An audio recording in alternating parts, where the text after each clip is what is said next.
You ever feel like the whole city is coming for you, and you read just a handful of guys behind sandbags hoping your last mag on to your last breath, yeah? That's what happened at COP Najaf in 2000 for a small combat outpost barely held together by shipping containers plywood and raw guts it.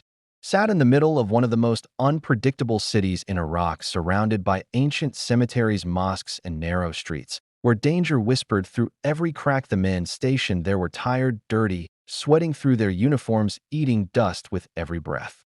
And then one night, all hell woke up. It started with mortars pounding the base. Then came the gunfire. Then came the shadows moving between tombstones. They weren't dealing with a few insurgents. This was coordinated, planned, and relentless waves of Mahdi army fighters hitting from all sides, RPGs lighting up the sky, trucks with mounted weapons rolling in like they owned the damn city.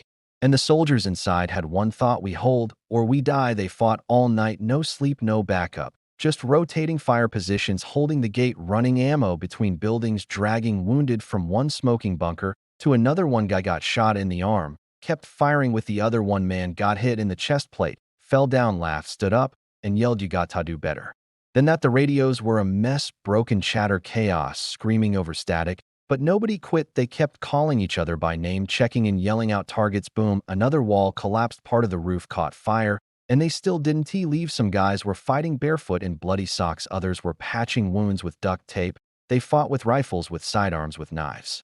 One Marine took out 3 enemy fighters with nothing but a shovel, and when reinforcements finally arrived, when the dust settled, there were dozens of enemy bodies all around the wire. The outpost was wrecked, black smoke, still rising, blood in the sand. But the flag was still flying. Nobody had run, nobody had backed down. They called it one of the most lopsided victories in the war, and nobody outside heard a damn thing about it. But the guys who were there, they still remember every second, every sound, every brother they held while bleeding, every bullet they fired through grit and rage and faith in the guy next to them. They didn't fight for medals.